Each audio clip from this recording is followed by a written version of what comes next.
Żgur nifhmu l-importanza li għandu l-Parlament Ewropew u intkom ir-rappreżentanti dirett taċ-ċittadini Ewropej biex tilleġislaw fl-interess tagħhom ilkoll.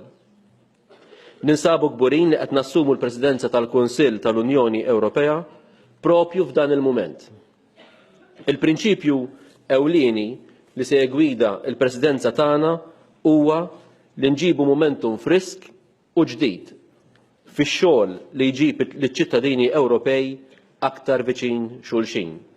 Ix-xogħol kollu relatat mal-Unjoni Ewropea faċli jaqa' fin-nassa li jiġi interpretat li huwa xogħol tekniku, li huwa xogħol illi dak li jkun jaħseb illi ma jolqotx il-persuni, iċ-ċittadini mill-qrib. Aħna huwa fid-dover tagħna illi nispjegaw lill-popli tal-Unjoni Ewropea illi dak li qed nagħmluh sabiex il-ħajja tagħhom tmur il quddiem. My first question to Minister Abela is about immigration and the Dublin reform. Let me ask you, are you happy with the Commission's proposal? It is acknowledged that Dublin needs to be reformed. It is acknowledged also that the rules that are in place and that have been in place since many years now are not good for today's migration management of the situation, when we have hundreds of thousands in recent years crossing towards Europe. And yes, the central Mediterranean route is the most, let's say, busy route. Last year, we know the figures, not only of crossings, but unfortunately also of deaths. And we have to keep in mind that we are discussing not numbers, but persons, individuals. Propju dwar l-immigrazzjoni is-semmit is-solidarjetà, però xtaqt inkun naf ftit aktar il-pjanijiet tagħkom anki dwar l-iskema kurrenti ta' rilokazzjoni li intlaħaq bil dwarha biex ikunu rilokati 160,000 persuna mill-Italja u l-Greċja għall-Istati membri. Yes, we need to abide by those decisions. When we take decisions, we need to implement them. And that is the credibility test also for us member states, but it's a credibility test also for the European Union. So, yes, we need to continue to have dialogue and to try to ask member states that their commitments should be kept, and this is important in the management and the solution of migration, especially when member states are under pressure. How you possibly can continue on this way when we're seeing the need for people to have access to Europe and to safety in Europe in order to save their lives and have new chances of life.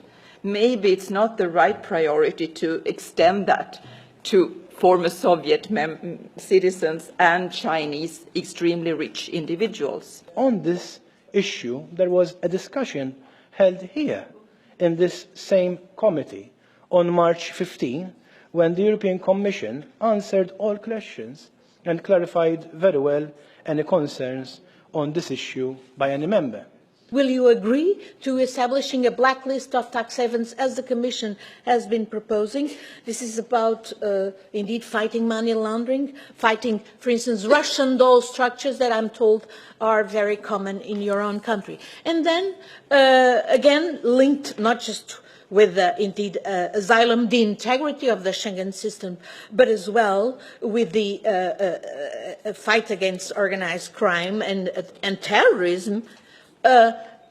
These IIP, Individual Investors Program, and Golden Visa schemes that you have. You're not the only country. My own country, Portugal, has the same schemes. And I just want to ask you, will you push the Commission to investigate these schemes? You know, with the ongoing Panama Papers scandal, one of the main concerns among people in Malta is corruption. It is not only in Malta, but also the rest of Europe. Now, what new proposals, if any, will you push under your watch as the Maltese presidency in order to address the concerns of the Maltese and European people? Thank you. I would like to make it clear here that we're going to push forward The two proposals which are relevant to this subject, which are the criminalisation of money laundering offences and sanctions, and the mutual recognition of freezing and confiscation orders.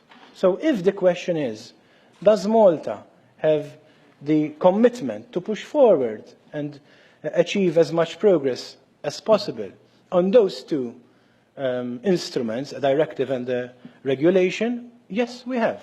We're committed to register progress on those two initiatives. In fact, we aim to reach a general approach by June on criminalisation of money laundering offences, and yesterday there was already the first meeting on this file.